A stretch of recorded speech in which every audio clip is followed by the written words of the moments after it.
Hi, everybody. I'm Bill Sanders, and this is WatchArtSci, the art and science of watch collection. Today, what we're going to do, we're going to review Dan's affordable sports watch collection. The Technically, there may be a few watches that you may not consider to be a sports watch here, but most of them are. They have a very similar. I'm wearing my only sports watch, my Vacheron Constantin overseas. It's such as it is as a sports watch. Okay, let's get started. First of all, Dan's got these two Longines. One his grandfather gave him, and he doesn't know exactly the model or anything like that about it, but it's roughly from the 60s. Okay, and that's sort of neat. I think when you have family heirloom watches, they're special, and so I will take that as one of the special ones. The other one is a Olympian, and it's a high frequency caliber 6972, and it's got the day and date. I really couldn't find very much about that watch. I did look, and they are available, but I couldn't find much about the movement in that watch. But it's an interesting looking watch, and the more I looked at them online, it's a really interesting looking watch. So anyhow, now the rest of the watches I put into two different groups.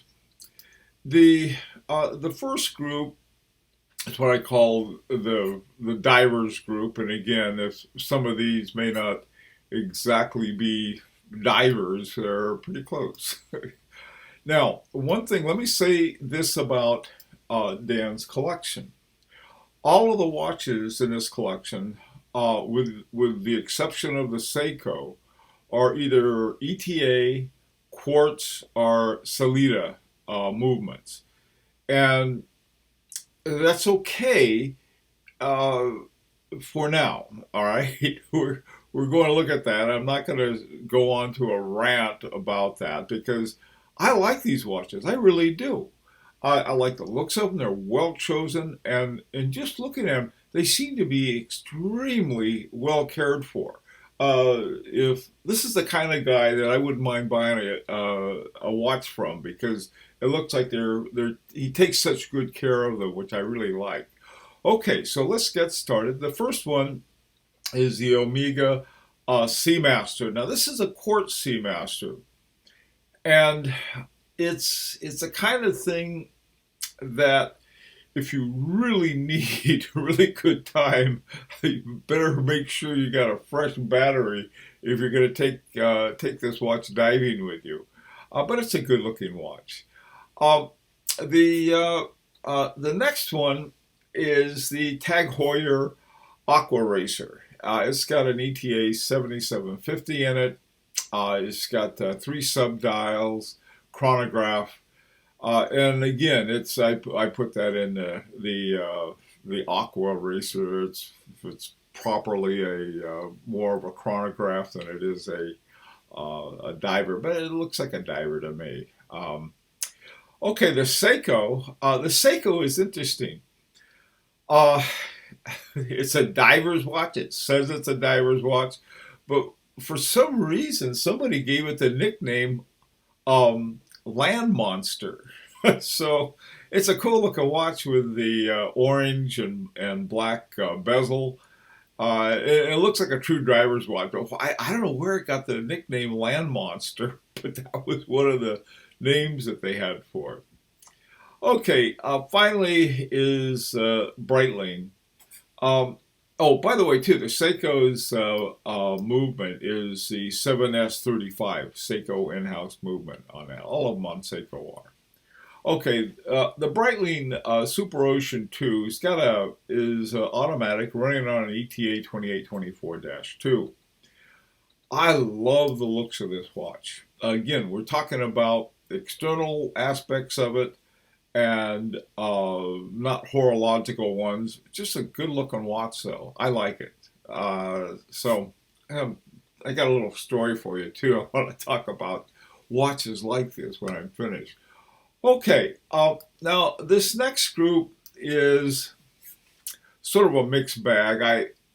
They're not exactly uh, I don't know what category to put them in. They're just sort of other sports watches, sort of general sports watches like my Vacheron Constantina Overseas. Just sort of a general. This is not a diver's watch. They call it Overseas. I think over the sea is the is the main criteria here. Okay, the first one is the Hamilton Khaki King Auto. Um, and the Khaki King it's an automatic, and it's got the day and date on it. It's got an ETA 2834 in it. And again, like the rest of these watches, nice and clean. It's got a little red marker at about 10 o'clock. And I'm not sure what that's for, but anyhow, I couldn't find it. Now, this next one, this Oris, it's got a Salida 200-1 in it. And it's based on some ETA, but which one I don't know. I tell you, I looked up this watch in a lot of different places, and I couldn't help liking it a lot. I just love the design of it. It's got the green and green, and it's a gorgeous. I don't know. It's sort of a general looking sports watch. That's just a good looking watch, and yeah, I know it's not horologically significant, but that's okay. All right.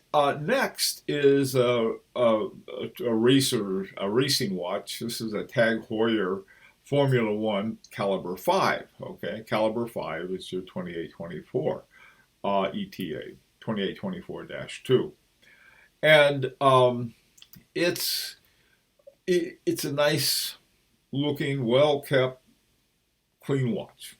Okay, it's got the small date window. I can't see my date window either, so I like the great big ones. That's one thing about Rolex. They got the great big Cyclops, or whatever they call it, the big magnifying glass over the date. So gentlemen of a certain age, don't have a problem looking at it. Okay, now this last one is a Hamilton, and it's called an Air Race GMT. Oh boy, that thing had me with a name. It's got an ATA 2892-A2 in it, and it's got a neat GMT. It's got it dual time. At about 4:30, it's got the date, and that's I like the dates at 4:30. I just don't like them that small. I wish it was bigger. I like that watch. I like it a lot, as a matter of fact. Okay, so Dan's collection is, like I said, very affordable, but not that affordable. This is what surprised me. I was looking at, for example, that Oris, $1,600. Places that I was looking, and I usually go to the cheapest place. I like that Oris a lot. Like I said, I like the looks of it, but $1,600. Okay, so that's sort of right on the edge of where it's like you got a $1,600 watch. But to me, it's a little overpriced for a Salida or an ETA movement, but because I think anything over 1,000 for either one of those movements is a bit much. But uh, let me tell you the advantages of an ETA or ETA based Salida. I took my couple of watches into the watch store. My Beauvais, which has a Valjoux 84. Now, the Valjoux 84 is a very unique movement. This is back from the 1940s, before Valjoux was owned by ETA, and Valjoux was considered to be sort of a good mechanical movement back then. And the problem was, I mean, the watch works fine, except it's fast. And the regulator was shoved all the way over to the slow side. In other words, when you move the regulator towards slow, it's going too fast, so you want to slow it down. So you moved to. Well, this thing was jammed all the way over to the far side. And it was new old stock. I guess they pulled it out, and after 70 years, the hairspring wasn't exactly what it used to be, I guess. So what it needs basically is a new hairspring. Now, the guy I was talking to at the watch repair, one thing I learned about most watch repair guys, they love ETA because they know it well. There are no surprises. I'll put it that way.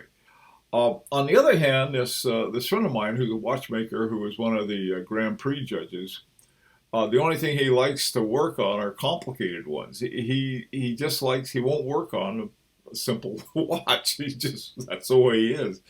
And he's got more business than he knows what to do with a lot of clocks that he fixes, especially ones that are interestingly complex. Okay, but this guy and most of the other stuff I read by watchmakers, they love ETA. And this guy was saying, oh, ETA is they're the best movement made. I said, yeah. He said, top watches like Movado have ETAs. I didn't say anything. I mean, here the guy's got my Beauvais. I'm not going to say, get into an argument with him. And one of the other, I had two watches that suddenly my Pazoo 7001 that's inside of my El Lara suddenly quit working. So I took them both in, and I'm going to see what happens. What I'm going to do, he wanted to put a brand new Pazoo 7001, or now that they're owned by ETA, put a ETA 7001 in. It probably worked just fine. Sort of like what El Lara did. They put their name on it and gave it another caliber number. Phony baloney. It really made me mad because all of the other El Laras, they've got Vasseur movements. They got that's another story. But anyway, so it quit whining. So I got two watches in there. One, the Valjoux, is now owned by ETA, and the other one, Pazoo, is also owned by ETA. And this watchmaker's wagging his tail like a happy puppy, saying, "Oh boy, it's something you can work on." And part of the work on it is that they'll just take it out and put in a new one. I don't mind that with the hairspring on the Beauvais, but I don't like them taking my phony baloney El Lara movement out of there. If they have to do that, I don't know why. I think I overwound it or something like that, and the thing it got stuck. I hope they don't put a new movement in. If they do, what I'll do is that I'll start my watchmaking class using that my El Lara Pazoo 7001 as my first one to take apart. Okay, so this is a good thing about this kind of collection. Not only are they watches that just about anybody can work on, with the exception of perhaps of the Seiko, and of course I don't know how they work on quartzes. Maybe they just pop a new movement in. I have no idea about that. But so a collection like this. Now, here's the thing that I think for Dan. Given the price of some of these watches, you can get ones with like a Swiss movement in-house that's really nice. You can get there's a used Rolex, especially if you like sports watches. Half of these watches are copies of certain models of Rolex. But you can also try for something, get a vintage watch of Jaeger-LeCoultre, for example. That would be a nice place to, so you have something sort of fancy. Now, this is not my fancy watch. It's fancy enough, though. I found out I can wear this thing with anything and anywhere. But basically, it's my sports watch. You got nothing but sports watches here. And I think you might want to think about a dress watch, something nice that, you take out your wife or your girlfriend or mistress or whatever you got going for you, and you want to go to someplace nice and something other than a sports watch. And at the same time, get something with an in-house movement. Vintage is fine. I got one of my favorite watches is a 1968 Patek Philippe. One of the first ones I got. It's got the Geneva seal on the movement. These things. And you could probably take 3 or 4 of these watches and get a good vintage Patek with it. So this would be my suggestion. On the other hand, you've got a very affordable, well-kept, well-maintained, good-looking collection in the meantime. So you got the good taste. You have to worry about that. But I would suggest now sort of stick your nose in under the tent, so to speak, for just a little up. Take a look at some Rolexes or some Zeniths. That's another one. I got a Zenith Elite. Now they are not the El Primero, but they are an in-house movement, and that thing has been fantastic. So that's another, and it was inexpensive. It was cost less than your Oris would. So look around, explore the wide, wide world of watches. Okay, let's get your opinion and tell me what you think of Dan's collection. Maybe some suggestions. Say, hey, Dan, you might want to think about this. And if you'd like to subscribe, this is an invitation. Okay, till next Friday when we have our regular watch discussion. This is Bill Sanders for WatchArtSci, the art and science of watch collection. Hope to see you next Friday.